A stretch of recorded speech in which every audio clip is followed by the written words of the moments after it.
राम राम दोस्तों। स्वागत है आपका मेरे YouTube चैनल ज्योग्राफी क्लासेस पर। आज आपको डायग्राम से पता लग गया होगा कि हम क्या पढ़ने वाले हैं। तो डायग्राम के माध्यम से आप जान गए कि हम अभी बात करने वाले हैं दक्षिण अमेरिका पर। दक्षिण अमेरिका दक्षिण अमेरिका की अगर हम बात करते हैं तो एक बात बताता हूं मैं आपको। इसमें यहाँ पर दक्षिण अमेरिका के ऊपर ये इस यहाँ पे क्यूबा क्यूबा के अलावा होंडुरास, निकारागुआ, कोस्टोरिका, ये कुछ देश हैं। इन देश को हम मध्यवर्ती अमेरिका कहते हैं। मध्यवर्ती अमेरिका, हम मध्यवर्ती अमेरिका पर भी बात करेंगे। मध्यवर्ती अमेरिका पर भी हम बात करेंगे। अब मध्यवर्ती अमेरिकी देश और अधिकांश जो दक्षिण अमेरिकी देश हैं उन सबको मिलाकर हम एक नाम देते हैं। वो नाम है लैटिन अमेरिका। Latin America. अब लैटिन अमेरिका हम क्यों कह रहे हैं? तो लैटिन अमेरिका, लैटिन यहाँ की भाषा है। लैटिन यहाँ की भाषा है तो उस भाषा की वजह से ये लैटिन अमेरिका कहलाते हैं। ठीक है। और मोस्टली यहाँ पे लैटिन अमेरिका जो लैटिन भाषा बोलने वाले प्रवासी हैं, निवासी हैं, वो यहाँ रहते हैं, तो ये लैटिन अमेरिका कहलाता है। इसके कुछ देशों के नाम मैंने लिखे हैं तो आप देख पा रहे हैं। वेनेजुएला है नॉर्थ में, कोलंबिया है, गुयाना है, सूरीनाम है, फ्रेंच गुयाना है, सबसे बड़ा देश ब्राजील है इस महाद्वीप का, फिर इक्वेडोर है, पेरू है, बोलीविया है, चिली है, फिर पराग्वे, उरुग्वे, ब्राजील और अर्जेंटीना, ये इस महाद्वीप के प्रमुख देश हैं। अब अगर हम जैसा कि रीड लेवल सेकंड में हम पढ़ते आए हैं सिर्फ स्थल मंडल के बारे में, और वही आपके एग्जाम में आने वाले हैं, उनको बहुत ज्यादा डीपली ले जाने की आपको कतई भी आवश्यकता नहीं है यदि आपका एम रीड सेकंड लेवल है तो। ठीक है। आप अगर चाहते हैं कि यार रीड सेकंड लेवल, क्योंकि स्थल मंडल हम पढ़ रहे हैं तो आरएस की भी तैयारी हो जाए, तो फिर वो प्रोसेस नहीं होती। आप रीड सेकंड लेवल को आपको छोड़ना होगा, आरएस की तैयारी कीजिए। यदि आप फर्स्ट ग्रेड देना चाहते हैं और सोचते हैं कि यार रात में साथ में हम रीड सेकंड लेवल कर लें, तब भी आप गलत सोचते हैं। आपको फर्स्ट ग्रेड पर ही लग जाना चाहिए। ठीक है, ये ध्यान रखेंगे। ओके, तो हम बात करते हैं, जैसा कि हम हमेशा रीड सेकंड लेवल में बात करते हैं, सबसे पहले हम शुरुआत करते हैं स्थल मंडल। स्थल मंडल में हमारा जो पहला टॉपिक है हम लेंगे विभिन्न यहाँ जो पर्वत हैं वो। तो रीड सेकंड लेवल में हमारे लिए जो पूछे जाने के लिए एक पर्वत बना है वो यहाँ है हमारे दक्षिण अमेरिका के पश्चिम में। दक्षिण अमेरिका के पश्चिम में विश्व की सबसे लंबी पर्वत श्रृंखला, विश्व की सबसे लंबी पर्वत श्रृंखला, और इसको हम कहते हैं एंडीज पर्वत श्रृंखला। एंडीज पर्वत श्रृंखला। ठीक है। एंडीज पर्वत श्रृंखला जो हमारी है वो, इस पर्वतमाला की खास बात ये है, इस पर्वतमाला की खास बात ये है कि ये भी एक नवीन वलित पर्वतमाला है। ये भी एक नवीन वलित पर्वतमाला है। ठीक है, ये ध्यान रखना, एक नवीन वलित पर्वतमाला है, ये कंटिन्यू है और विश्व की आप देख पा रहे हैं कि सबसे लंबी पर्वतमाला है। अब नवीन वलित पर्वतमाला की रचना यहाँ पे क्यों हुई है? कारण है कि ये वाला जो सागर है, आप जान पा रहे हैं कि ये है प्रशांत महासागर। ठीक है। और यहाँ पर आप देख रहे हैं तो यह है दक्षिण अमेरिकन प्लेट, तो ये है महासागरीय प्लेट और ये है महाद्वीपीय प्लेट। इन दोनों प्लेटों में, प्रशांत महासागरीय प्लेट और इस महाद्वीपीय प्लेट में आपस में अभिसारी किनारा मौजूद है। इन दोनों के मध्य अभिसारी किनारा मौजूद है और अभिसारी किनारे होने की वजह से ये जो दक्षिण अमेरिका महाद्वीपीय प्लेट जो हल्की प्लेट है प्रशांत महासागरीय प्लेट से, ये हल्की प्लेट इस महासागरीय प्लेट पर वलित हो जाती है, फोल्ड हो जाती है। ये वलन कैसे होता है? इस वे में होता है। ठीक है, मतलब कहने का अर्थ है कि ये जो बाहरी प्लेट है, ये वाली सॉरी ये हल्की होगी ना, ये जो हल्की प्लेट है, ये हल्की प्लेट वलित हो जाती है किसके, इस भारी प्लेट के। तो ये तो हो गई प्रशांत प्लेट और ये हो गई हमारी दक्षिण अमेरिकन प्लेट। तो इसके पश्चिमी किनारे फोल्ड हो जाने से यहाँ पर एंडीज पर्वतमाला की रचना हुई है। अब एंडीज पर्वतमाला की जो सबसे ऊंची चोटी है वो हमारे इस चिली और अर्जेंटीना की सीमा के सहारे है और इस ऊंची चोटी का नाम है माउंट एकांकगुआ। माउंट एकांकगुआ, माउंट एकांकगुआ विश्व का सर्वोच्च शांत ज्वालामुखी है। विश्व का सर्वोच्च शांत ज्वालामुखी पर्वत है, ठीक है, ये आपको ध्यान रखना है। साथ ही विश्व का सर्वोच्च शांत ज्वालामुखी पर्वत है और ये दक्षिण अमेरिका की सबसे ऊंची चोटी भी है, ये ध्यान रखेंगे, ठीक है। आगे बात करते हैं हम, अगर इस मतलब अपने महाद्वीप, इस महाद्वीप पर, तो यहाँ अगर हम देखते हैं तो हम बात कर चुके हैं, ये नॉर्थ अमेरिका का पोर्शन है, यहाँ पे प्रशांत है, यहाँ पे अटलांटिक है, कैरेबियन सागर, इन दोनों को पृथक करती है एक नहर।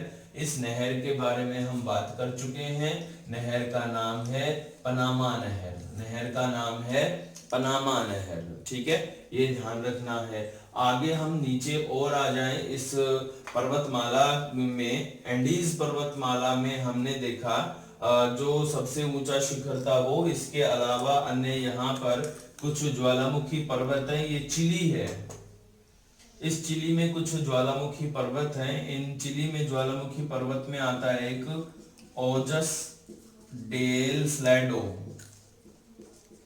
ओजस डेल स्लैडो। ये ओजस डेल स्लैडो विश्व का सर्वोच्च जागृत ज्वालामुखी पर्वत माना जाता है, विश्व का सर्वोच्च जागृत ज्वालामुखी पर्वत माना जाता है ये, ठीक है, ये ध्यान रखें, विश्व का सर्वोच्च जागृत ज्वालामुखी ओजस डेल स्लैडो ये चिली में है। इसके अलावा अगर हम और बात करते हैं तो यहाँ पे इक्वेडोर है, इक्वेडोर में हमें कई और पर्वत मिल जाते हैं, जैसे अगर हम बात करें इक्वेडोर के पर्वतीय क्षेत्रों में, तो यहाँ पे हमें मिलता है कोटोपेक्सी,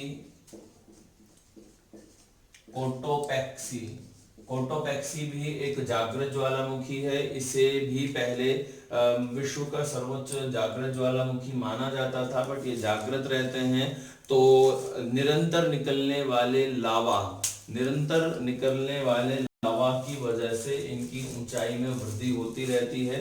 तो ओजस डेल स्लैडो अभी सबसे ऊंचा ज्वालामुखी पर्वत है, ठीक है, ये ध्यान रखना है, कोटोपेक्सी, ओके, इक्वेडोर में है। मुख्य जो पर्वतीय क्षेत्र हैं उनमें हम बात करें तो ये जो हमारा पेरू है, पेरू में हमें एक और ज्वालामुखी पर्वत मिलता है, जागृत ही है, अल्मिस्टी, अल्मिस्टी, अल्मिस्टी ये जागृत ज्वालामुखी है, पेरू में है, ठीक है, ये ध्यान रखेंगे। चलो आगे हम बात करते हैं इस पर्वतीय श्रृंखला में जो हमारी एंडीज पर्वतमाला है, इसके बाद हम अगर किसी पठार की बात करते हैं तो एक पठार होता है चिली में,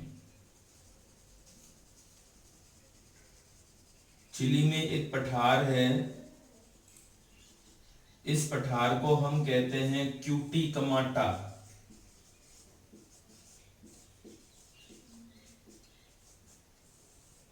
क्यूटी कमाटा या कहते हैं चुक्की कमाटा,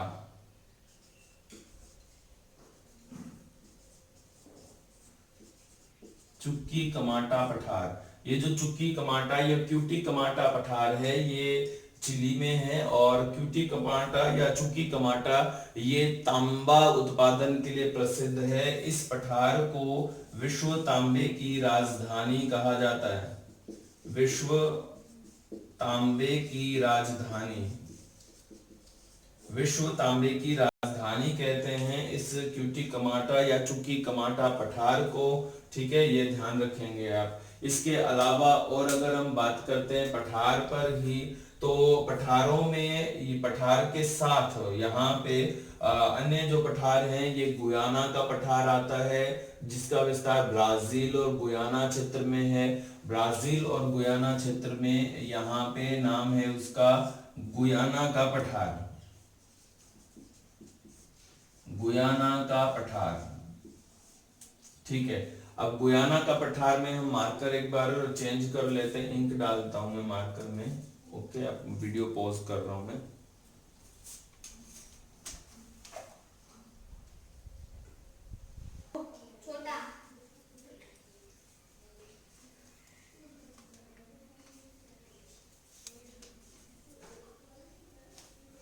तो फ्रेंड्स, हम आ गए थे यहाँ पे विश्व तांबे की राजधानी क्यूटीकमाटा या चुकीकमाटा जो पठार है उसको हम कहते हैं।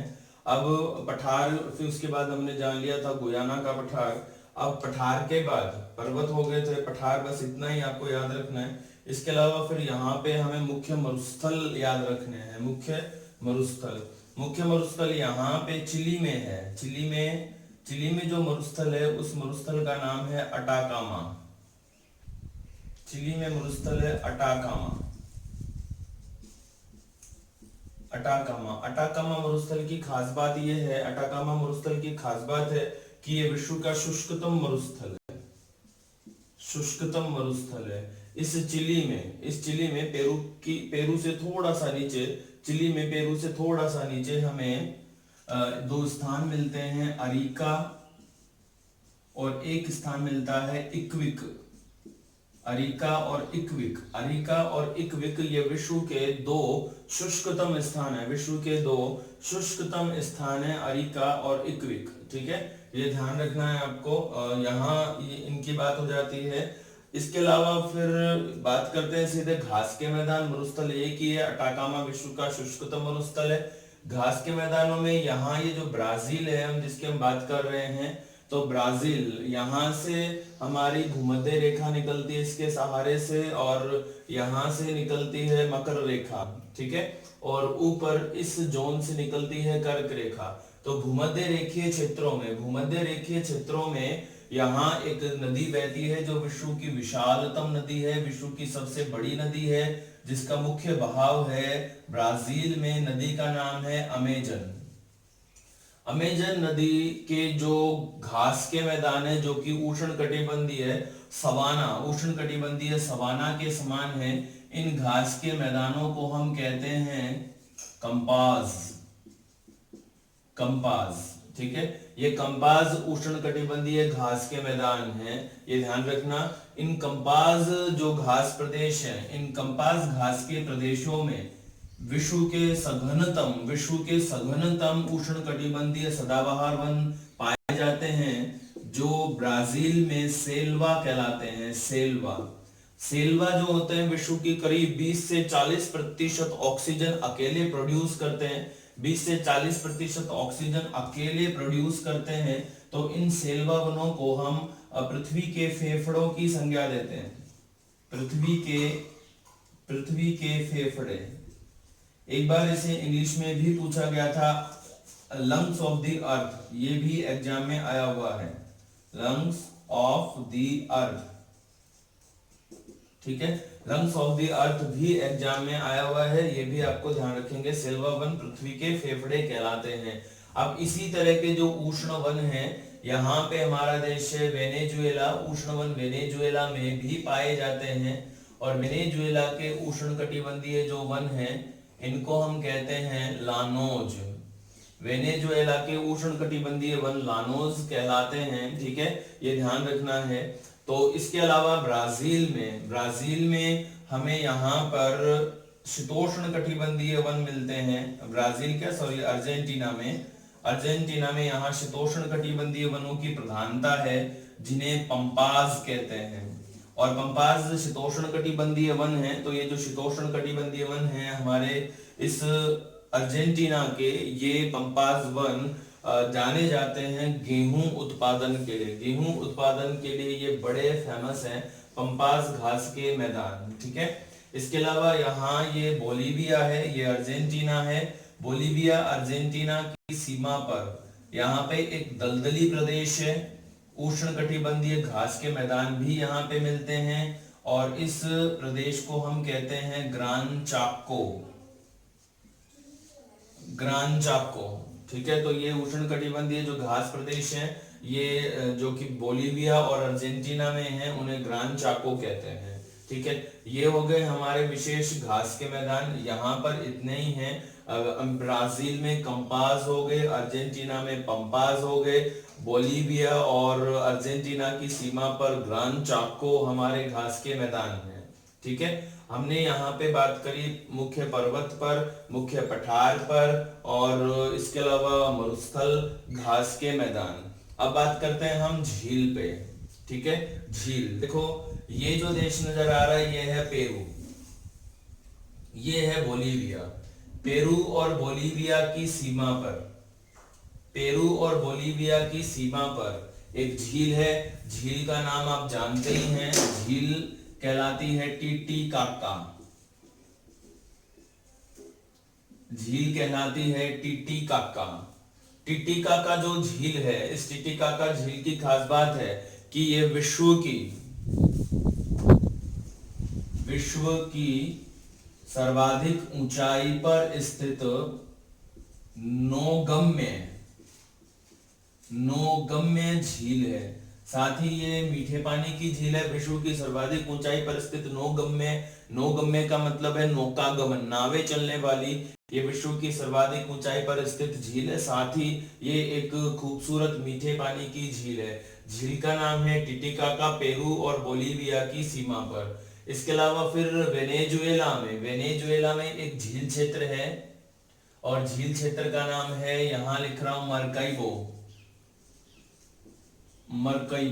मरकईबो जो झील क्षेत्र है, इस झील बेसिन से खनिज तेल के भंडार मिलते हैं। इस झील बेसिन से खनिज तेल के भंडार हमें प्राप्त होते हैं। ठीक है, ये ध्यान रखना है आपको। और वेनेजुएला विश्व का वो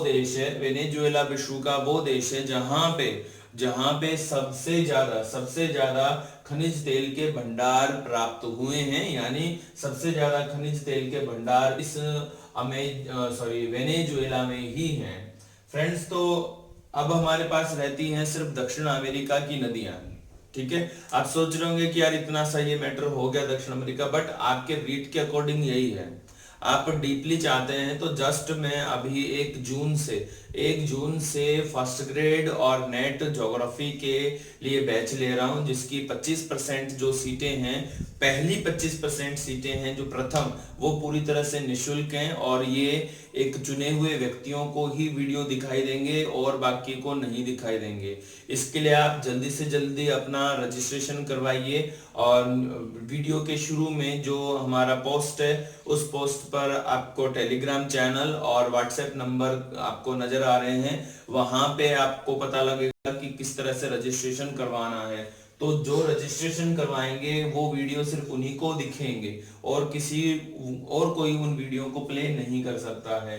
ठीक है, और बहुत ही मिनिमम कॉस्ट में वो वीडियो आपको अवेलेबल करवाए जाएंगे। लेक्चर शुरुआती जो 25% हैं सीटें, वो पूरी तरह से फ्री हैं। ओके फ्रेंड्स, आगे हम बात करते हैं हमारे जो जो नदियां हैं, नदियों को देखो हम अलग से एक अच्छे तरीके से हमारा जो प्रोजेक्टर है उसके माध्यम से जानेंगे। फ्रेंड्स, वीडियोस कंटिन्यू देखने के लिए थैंक यू। जय हिंद।